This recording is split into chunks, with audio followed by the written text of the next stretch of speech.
নতুন শিক্ষাবর্ষের প্রথম সপ্তাহ পার হতে চললেও পাহাড়ি জেলা খাগড়াছড়িতে এখনও মেলেনি অনেক শ্রেণীর পাঠ্যপুস্তক। এ বিষয়ে বিস্তারিত জানিয়েছেন সহকর্মী নুরুসফা মানিক।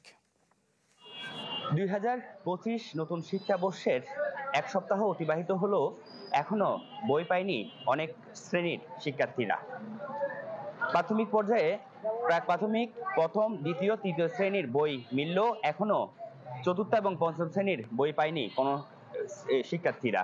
এবং একই অবস্থা মাধ্যমিকও, এবং ইবতেদায়ী এবং যে দাখিল রয়েছে মাদ্রাসা শিক্ষা বোর্ডে, সেখানেও কিন্তু বইয়ের স্বল্পতা রয়েছে। এবং যারা শিক্ষা কর্মকর্তারা রয়েছেন, প্রাথমিক এবং মাধ্যমিক শিক্ষার যেসব কর্মকর্তা রয়েছেন, তারা বলছেন তারা যে চাহিদাপত্র পাঠিয়েছেন সংশ্লিষ্ট দপ্তরে, সেখান থেকে কিন্তু তারা যে বই পেয়েছেন তা কিন্তু নতুন বছরের শিক্ষা কার্যক্রম শুরুর আগেই বিদ্যালয় কিংবা মাদ্রাসায় তারা পাঠিয়ে দিয়েছেন। এবং যে বই পাওয়া গিয়েছে সেই বইগুলো কিন্তু বিতরণ করা হয়েছে। এবং যেই সব বই এখনো পাওয়া যায়নি সেই সব বই তারা এই জানুয়ারি মাসের মধ্যে পাবেন বলে তারা সংশ্লিষ্ট দপ্তর থেকে আশ্বাস পেয়েছেন বলে তারা জানিয়েছেন।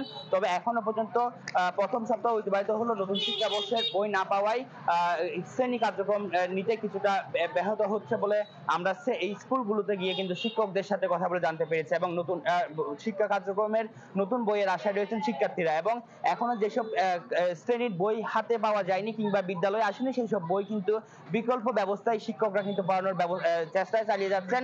আমরা দেখেছি যে অনলাইন থেকে পিডিএফ ভার্সনের বইগুলো নিয়ে, অর্থাৎ ডাউনলোডের মাধ্যমে কিংবা প্রিন্ট করে কিন্তু কোনো কোনো স্কুলে কিন্তু সেই বই পড়ানো হচ্ছে।